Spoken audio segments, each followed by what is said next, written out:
नमस्कार मित्रों, astrology with Shyam Kumar Sharma channel में आपका बहुत बहुत स्वागत है। मैं श्याम कुमार शर्मा भगवान श्री हरि से यह प्रार्थना करूंगा कि आपके घर में सुख समृद्धि बनी रहे, लक्ष्मी हमारे आपके घर में स्थायी निवास करे और आपके मित्र, आपके रिश्तेदार और आपके जो भी अंगी संगी हैं, सब जो हैं वो सफलता प्राप्त करते चले जाएं अपनी ज़िंदगी में। मित्रों, जैसा कि आपको मालूम है कि शारदीय नवरात्रि जो है 2023 नवरात्रि आने वाले हैं। इन नवरात्रों में इनकी जो आपको पता है कि इन नवरात्रों में बहुत सारे पूजा पाठ के कार्यक्रम भी होते हैं और लोग बहुत सी अच्छी अच्छी चीज़ें भी खरीद के लाते हैं।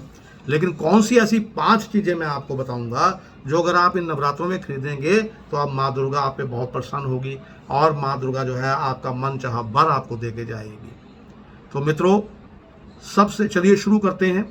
और शुरू करने से पहले मैं आपसे ये प्रार्थना करूंगा कि अगर आपने मेरा चैनल अभी तक सब्सक्राइब नहीं किया है तो सब्सक्राइब जरूर कीजिए। ये विषय जो है ये भेजा है हमें जुगल किशोर जी ने उन्ना से। वो लिखते हैं कि गुरुजी, आप नवरात्रे में कौन सी ऐसी 5 चीज़ें जो हम खरीदें तो हमें घर में हमारे जो है खुशियाँ आ जाएं, लक्ष्मी आ जाए और सब कुछ हमें मिले। इस साल 15 अक्टूबर 2023 से शारदीय नवरात्रि की शुरुआत हो रही है। इसका समापन 24 अक्टूबर को दशहरा यानी विजयदशमी वाले दिन होगा। नवरात्रि के 9 दिनों में माँ दुर्गा के 9 स्वरूपों की पूजा की जाती है। इनकी पूजा अर्चना करने से घर में सुख समृद्धि का आगमन होता है। इन पावन दिनों में सुबह शाम आरती और मंत्रोच्चारण करने से घर का वातावरण जो है वो पॉजिटिव हो जाता है और 9 दिन ये बहुत ही पवित्र होते हैं। इस बीच कई तरह के अनुष्ठान और धार्मिक कार्य जो है किए जाते हैं। कुछ चीज़ों को अगर हम खरीद के लाएं इस नवरात्रों के दौरान वो बहुत शुभ होंगी आपके, और आपके घर में सुख शांति बनी रहेगी, बरकत बढ़ेगी। और उन चीज़ों के बारे में आपको मैं अब बताने जा रहा हूँ। सबसे पहले क्या है, कलश। मित्रों, जो कलश खरीद के अगर आप लाते हैं तो कलश की शुभ कलश को क्या, क्योंकि कलश जो है उसको शुभता का प्रतीक माना जाता है और नवरात्रि के शुरुआत में ही कलश की स्थापना कर दी जाती है। ऐसे में अगर आप शारदीय नवरात्रे जो हैं अपने घर में कलश जरूर लेके आएँ और उसमें क्षमता के अनुसार मिट्टी, पीतल, चांदी या सोने का कलश जो है वो आप अपने घर में ला सकते हैं। ये आपके लिए बहुत शुभ होगा। दूसरा नंबर है माँ दुर्गा की मूर्ति। माँ दुर्गा की जो नवरात्रि आपको पता है माँ दुर्गा को समर्पित होते हैं, और अगर आप पूजा घर के लिए अपने के लिए माँ दुर्गा की मूर्ति खरीद कर लाते हैं तो वो और उसको खरीद के लाएं, उसकी विधि पूर्वक पूजा करें और इस मूर्ति की पूजा करते रहें 9 दिन लगातार। इससे आपके ऊपर माँ की कृपा बनेगी। आपको ज़िंदगी के हर एक सफ़ीर में जो है वो सफलता मिलेगी। माता रानी के पद चिन्ह यानी कि पैरों के निशान जो है माता रानी के, अगर आप उनको खरीद कर अपने घर लाते हैं और उनका पूजन करते हैं, और क्योंकि माँ दुर्गा के जो पद चिन्ह है वो बहुत शुभ होते हैं, इससे घर में शुभता बनी रहती है। पर इस एक बात का आपने ध्यान रखना है कि माँ देवी के जो माँ दुर्गा के जो पद चिन्ह आप लाएंगे उनको आपने फर्श पर नहीं लगाना है, दीवार पे लगाएं और दरवाजे पे लगा सकते हैं, लेकिन फर्श पे आपने नहीं लगाना है। ऐसा करने से अगर आप कहीं गलती से ज़मीन पे लगा देंगे तो अब आपके जो क्या कहते हैं घर के सदस्यों में बीमारी आ जाएगी उनको, और उनका जो पैसा है वो रुकना बंद, बल्कि पैसा उनके पास नहीं रुकेगा, खर्च होना बंद रहेगा। और पूजा स्थान के पास अगर आप इनके माँ के पद चिन्हों को लगाते हैं तो आपको बहुत बेनिफिट होगा। दुर्गा बीसा जंत्र जो है वो बहुत यानी कि बहुत चमत्कारिक जंत्र माना गया है। शास्त्रों में मान्यता है कि सिद्ध किया हुआ अगर दुर्गा बीसा जंत्र आप अपने घर में रखते हैं तो उससे आपके घर में कभी भी धन की हानि नहीं होगी और आपके समस्त प्रकार के बुरे दिनों से रक्षा होगी। नवरात्रि में इस यंत्र की पूजा का विशेष महत्व माना जाता है। इसे सिद्ध करने के लिए नवरात्रि सबसे अच्छा समय माना गया है, इसलिए शारदीय नवरात्रि जो हैं अब आ रहे हैं, इसको यंत्र को आप अपने घर में जरूर लाएं। और 5वीं चीज़ है मित्रों, पताका या ध्वज। अब लाल रंग का त्रिकोणीय ध्वज जो है वो आपने जब पताका वो खरीद कर लानी है, इसे बहुत शुभ माना गया है। और इस पताका को माँ के समक्ष रखिए, माँ दुर्गा के समक्ष रखिए, 9 दिनों तक इसकी पूजा कीजिए और इसके बाद 9वीं के दिन आपने ये पताका जो है माँ के जो मंदिर है उसके गुंबद पे लगा दीजिए। इससे परिवार जो है वो आपका हर एक प्रकार की मुसीबत में बच जाएगा और शुभता जो है घर में बढ़ेगी। अब एक व्रत होता है मित्रों, जो ये व्रत है ये मैं आपको बताने जा रहा हूं कि एक जो है जितिया व्रत जो है इसका बहुत अधिक महत्व होता है। यह व्रत पुत्र की लंबी आयु के लिए मुख्य रूप से रखा जाता है। इसे जीवित्सु पुत्रिका व्रत के नाम से भी जाना जाता है। जितिया व्रत नहाए खाए से शुरू होकर सप्तमी, अष्टमी और नवमी तक चलता है। इस दौरान माँ पुत्र प्राप्ति के लिए उपवास भी करती है। ये एक निर्जला व्रत होता है मित्रों, और अक्सर महिलाएं इस व्रत की तैयारी सप्ताह भर पहले शुरू कर देती हैं। इस साल जो द्वितीय व्रत है वो अक्टूबर माह में रखा जाएगा। ऐसा कहा जाता है कि यह व्रत महाभारत के समय से रखा जाता रहा है। तब द्रोणाचार्य का वध हो गया था तो उनके बेटे अश्वत्थामा ने आक्रोशित होकर ब्रह्मास्त्र चला दिया था, जिससे अभिमन्यु की पत्नी उत्तरा के गर्भ में पल रहा जो शिशु था वो नष्ट हो गया था। फिर अभिमन्यु की पत्नी ने यह व्रत किया। इसके बाद श्री कृष्ण ने शिशु को फिर जीवित कर दिया। तभी से महिलाएं अपने बच्चे की लंबी उम्र के लिए उपवास करती हैं, और उपवास करने के बाद जो है वो निर्जला करती हैं और अपने जो यानी कि ये जो पुत्र है उसकी लंबी आयु के लिए प्रार्थना करती है। इस बार तो ये व्रत जो है अक्टूबर में आ गया है और 6 अक्टूबर को इसको किया जाना था, लेकिन भविष्य के लिए आपको बता दिया गया कि अगले जब भी आप आएंगे तो ये जो है अक्टूबर में ये व्रत आता है, इसकी आप जरूर, इसको द्वितीय व्रत इसको कहा जाता है।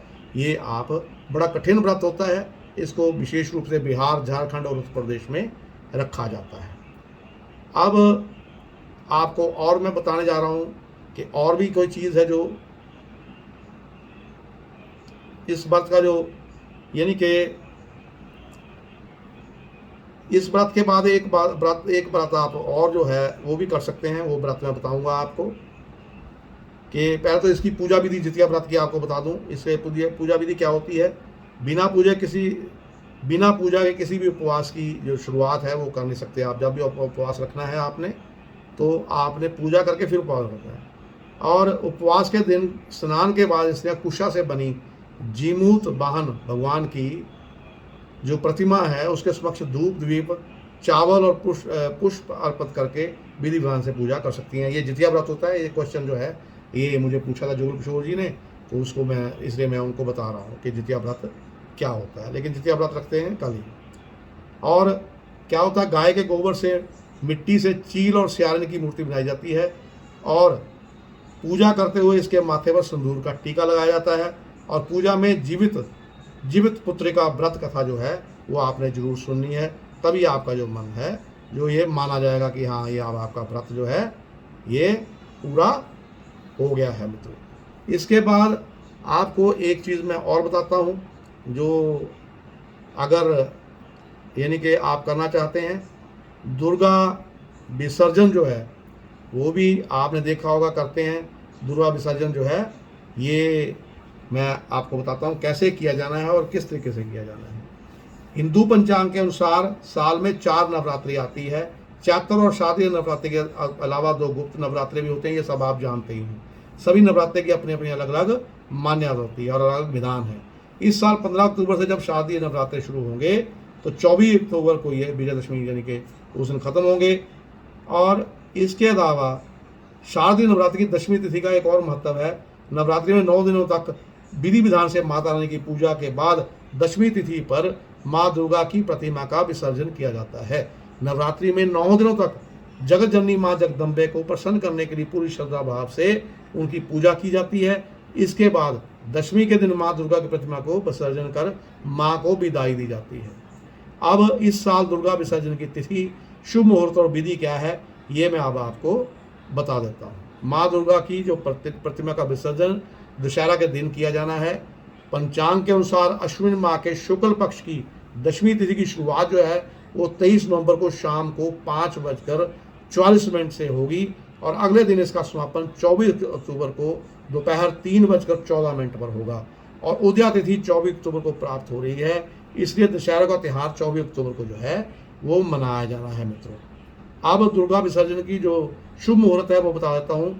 दुर्गा विसर्जन का समय जो है वो 6:28 से 8:43 तक है और इसकी अवधि जो है 2 घंटे और 15 मिनट है मित्रों। विधि क्या है दुर्गा विसर्जन की? माँ दुर्गा की प्रतिमा विसर्जन करने से पहले उनकी विधि पूर्वक पूजा कर लीजिए। घटना स्थान पर भोए जवारे दुर्गा विसर्जन के दिन परिवार में बांटें और थोड़े जवारे अपने पास तिजोरी में रखें। इससे धन की जो है कमी नहीं रहेगी। बाकी बचे हुए जवारे को नदी में प्रवाहित कर दें, इन्हें फेंके नहीं तो देवी नाराज हो सकती है। 9 दिनों तक माँ दुर्गा को चढ़ाई गई सभी सामग्री इधर उधर नहीं फेंकनी आपने, बल्कि इसे भी माँ दुर्गा के साथ विसर्जित कर दीजिए। और ध्यान रखें कि इस पे आपका पैर जो है वो नहीं लगना चाहिए। अब दुर्गा विसर्जन का जो मंत्र है वो मैं आपके साथ शेयर कर देता हूँ। रूपम देहि यशो देहि भाग्यम भगवती देहि में, पुत्रान देहि धनम देहि सर्वान कामाच देहि में, महिषगनी महामाय चामुंडे मुंड मालिनी आयुरोग्य ऐश्वर्यम देहि देवी नमस्तु ते। गच्छ गच्छ सुरश्रेष्ठे संस्थानम परमेश्वरी पूजा आराधन काले च पुनरागमनाय च। ये जो है मंत्र आपने बोलना है।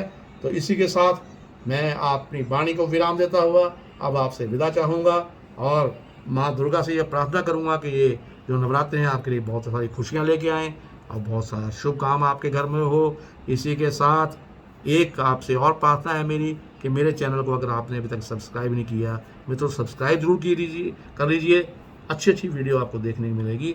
और एक जो है और वादा करता हूँ मैं आपसे कि अगर आप मेरी वीडियो सारी देख लेते हैं तो उसके बाद आपको ज्योतिषी के पास जाने की ज़रूरत नहीं है, आपका ज्ञान बढ़ जाएगा। नमस्कार, आपका दिन शुभ हो।